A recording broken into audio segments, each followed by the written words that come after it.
भारत के ऑपरेशन अजय का पहला चरण पूरा। आज इजरायल से लौटे 230 भारतीय।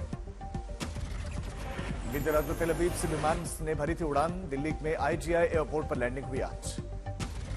इजरायल से लौटे लोगों ने जमकर की भारत सरकार की तारीफ। अभी भी कई लोग वहां फंसे हुए हैं।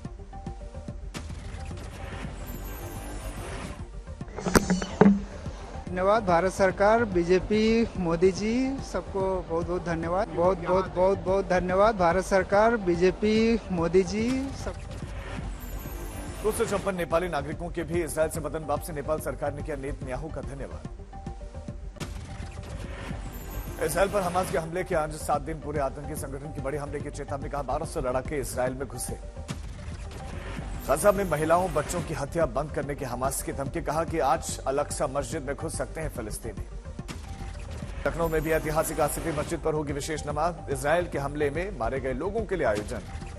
चेन्नई में फिलिस्तीन के समर्थन में और इजरायल के खिलाफ प्रदर्शन। हमले की निंदा की गई।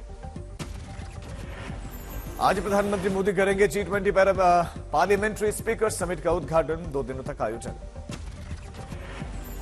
पुरानी संसद में G20 के पार्लियामेंट्री स्पीकर समिट का आज से शुभारंभ। जिसमें 25 स्पीकर, 10 डिप्टी स्पीकर और 50 सांसद होंगे शामिल। G20 समिट में कनाडा से कोई भी प्रतिनिधि शामिल नहीं। हाल के विवाद का दिख रहा है असर। राजस्थान चुनावों को लेकर जयपुर में कांग्रेस की अहम बैठक आज। मुख्यमंत्री अशोक गहलोत और सचिन पायलट रहेंगे मौजूद। यूपी के डिप्टी सीएम केशव प्रसाद मौर्य ने दिल्ली में बीजेपी अध्यक्ष जेपी नड्डा से मुलाकात की। लोकसभा चुनाव को लेकर संगठन के मुद्दों पर बात। छत्तीसगढ़ विधानसभा चुनाव के लिए आम आदमी पार्टी की तीसरी सूची जारी। 11 उम्मीदवारों के नाम शामिल। राज ठाकरे ने सीएम एकनाथ शिंदे से की मुलाकात। महाराष्ट्र में टोल वसूली के मुद्दे पर मीटिंग की गई। शरद पवार ने भतीजे अजित पवार पर कसा तंज। बोले कि कभी नहीं बन पाएंगे मुख्यमंत्री, ये एक सपना है। अकोला में सुप्रिया सुले ने सुनाई एनसीपी में बगावत की कहानी। कहा कि शरद पवार नहीं देना चाहते थे इस्तीफा। बीजेपी के साथ जानने वालों के दबाव में छोड़ी थी कुर्सी। इजरायल हमास जंग पर आज तक से बोले अखिलेश यादव। कहा कि हम लड़ाई के खिलाफ, इसका बहुत पुराना है इतिहास। हमारा सिद्धांत है किसी का नुकसान नहीं हो। दिल्ली में आप मुख्यालय के बाहर केजरीवाल के खिलाफ बीजेपी का विरोध प्रदर्शन। शराब घोटाले को लेकर मुख्यमंत्री से इस्तीफे की मांग। पुलिस के साथ झड़प।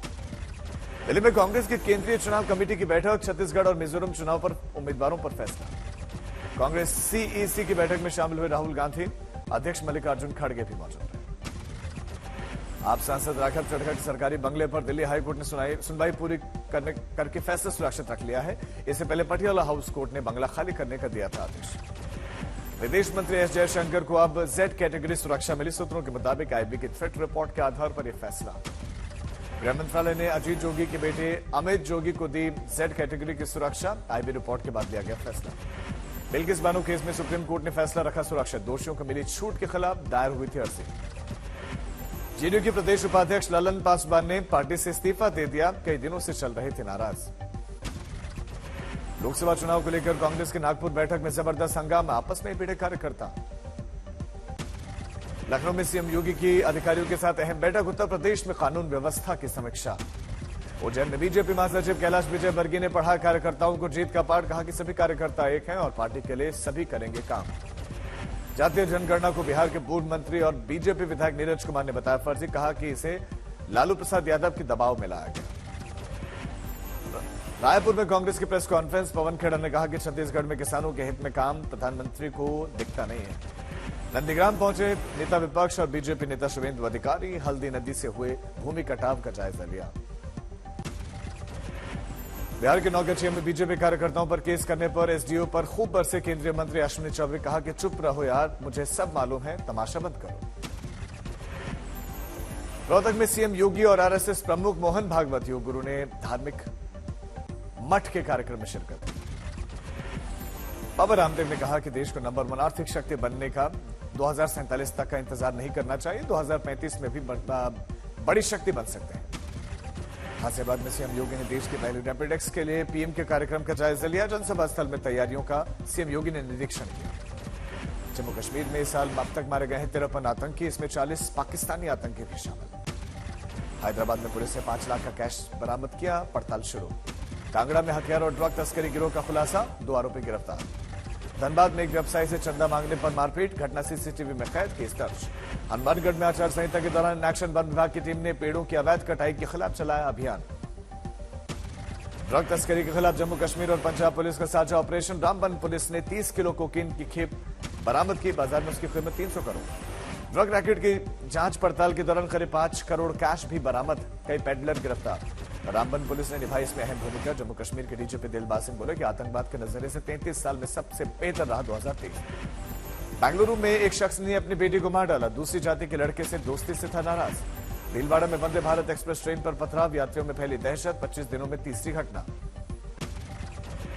अमृतसर में एक युवक की कनाडा के वैंकूवर में मौत हो गई। परिवार में पसरा मातम।